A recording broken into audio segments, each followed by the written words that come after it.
Yeah, so I think early on, every company that's in the consumer space wants to like create a consumer brand. I think it became one. It's actually related to the prior question.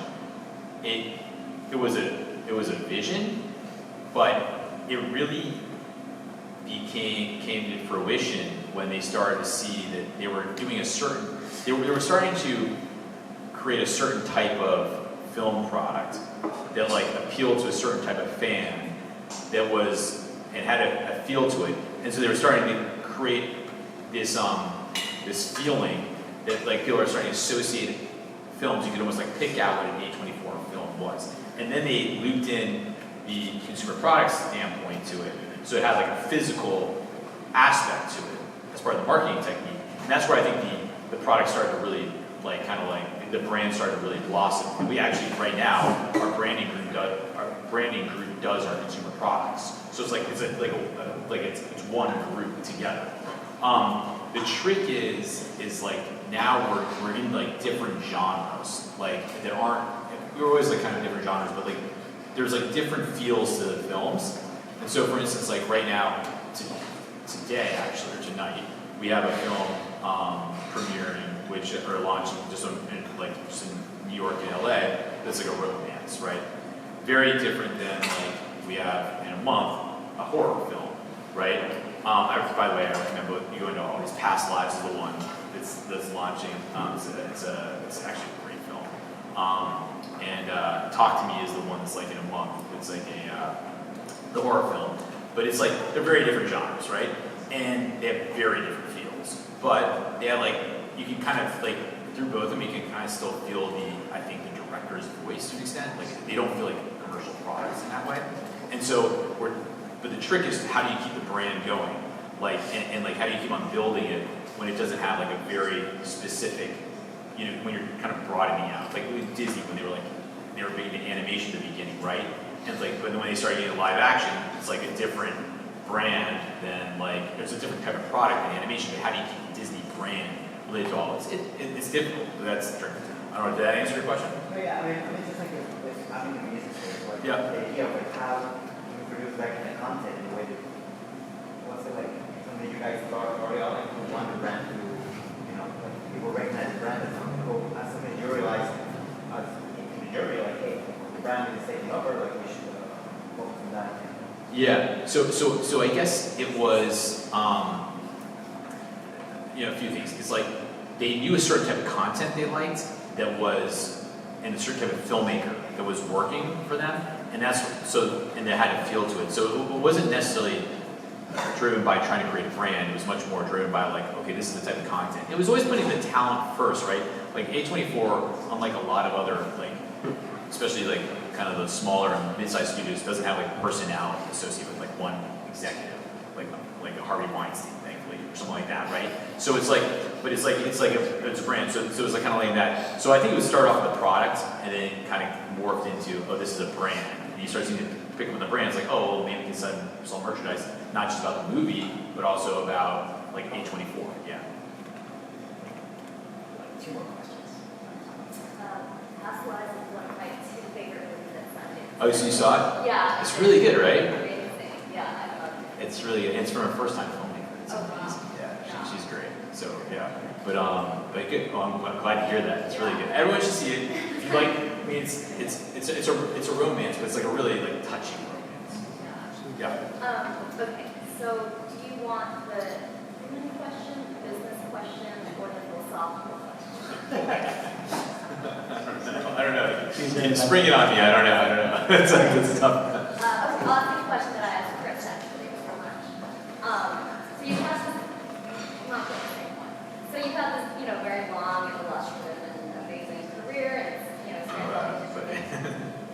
How have your values and what drives you, how has that changed from when you were 19 to 29, how old you are right now? She asked me the second part of that question, but left out the first part. So how my values changed? Is that what you're thinking? Values and drive, like what drives you? Okay, that's interesting. Yeah. So I will say early on I was all about like learning. That was like a driver. And my values were kind of like, I guess in a way, like, do whatever it takes to get the job done. Now I'm at a point where I think the driver is hopefully to like be associated with a product you're really proud of. And it can has the potential to like really kind of like change the world, sounds so cliche, but like really take off in its own way, like be something truly unique. And from a value standpoint, I do think that it is something that like you have to constantly like ask yourself. There, over the course of your career, you do like, and this may not be what you mean by values, but like you do get confronted with a lot of like ethical dilemmas. Like there's a lot of things that you have like choice, like oh, I should shortchange this or like whatever. And you do have to. I think you do have to kind of like, you know, you do have to think very much about the long term like impact. And so I would say that it's, you know, it's really important to think about, yeah, like if someone told me that I think in business school, it's like it's easier to stand by your values 100% of the time than 99%, because you know when you start like letting it slide, and of course everyone lets it slide a little bit, but like you let it start like slide, it just like starts propelling yourself, and so you kind of have to like. It's obviously when you get more senior, you like stand up for things a little more that you believe in and say like, well, I don't think this is the right decision, whatever.